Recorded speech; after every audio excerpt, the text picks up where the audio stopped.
Hello, and this is a short video on values and beliefs, what they are, what they mean, how they affect us, and similar to the chicken and the egg, which one comes first? Is it a value? Is it a belief? Regardless of which one does come first, both values and beliefs are rooted deeply within us, and some we will know and understand where they come from, and others are just there, directing our decisions and our behaviours, and of course our choices. So let's start with definitions. I always like definitions first because then it gives us a really good context and concept to work with going forward and what we do with them. So what are values and beliefs? So what's a value?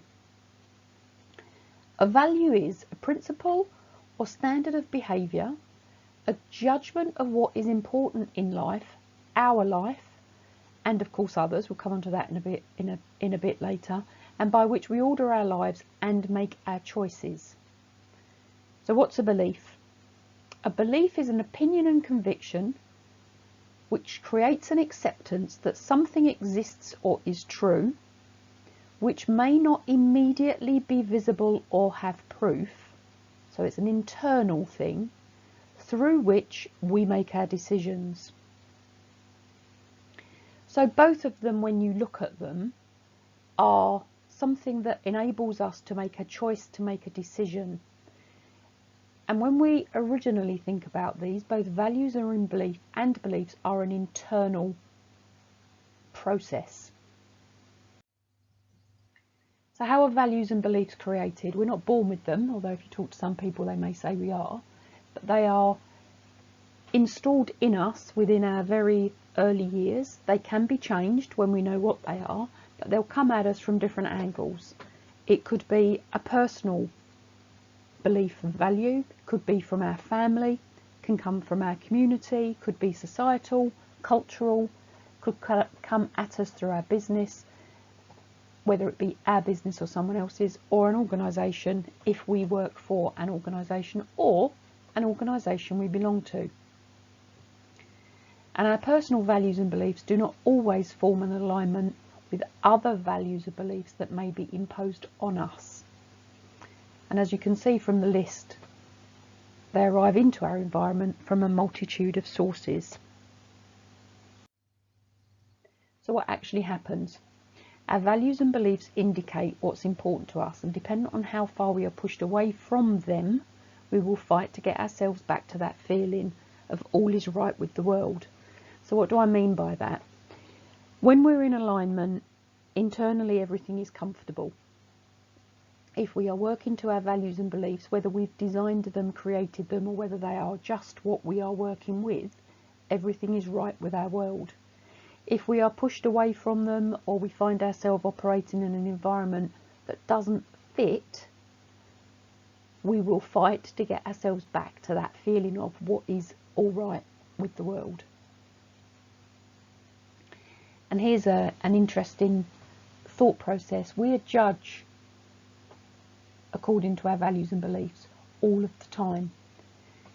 And if we believe we are 95% habit, and there's lots of research being done on this to prove that we are, there are so many pieces of information coming at us at any one time, we can't possibly think consciously about every decision we make, every judgment we make, everything we do.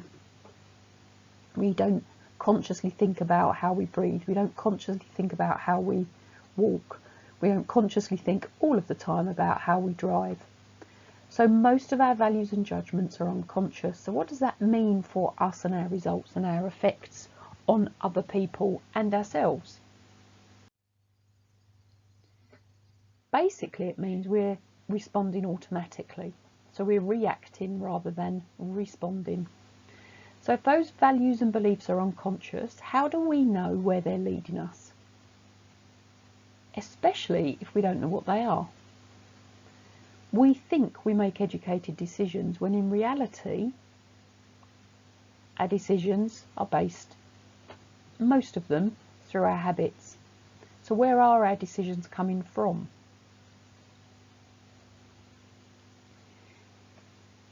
If our values and beliefs are unconscious, How do we know where they're leading us?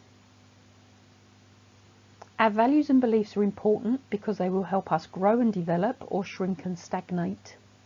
The decisions we make reflect our values and beliefs, and they are always directed towards a specific purpose.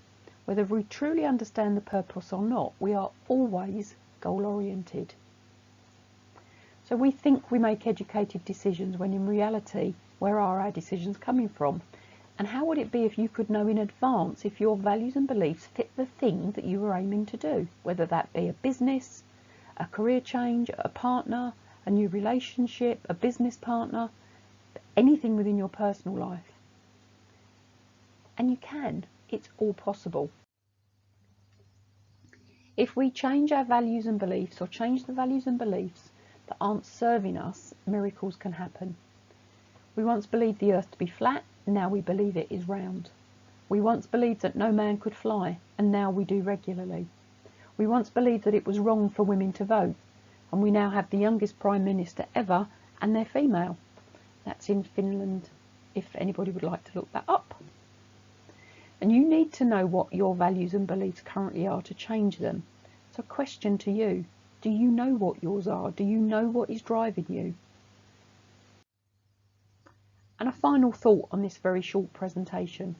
Self-awareness is key, and the first stage to creating and designing your success and your future.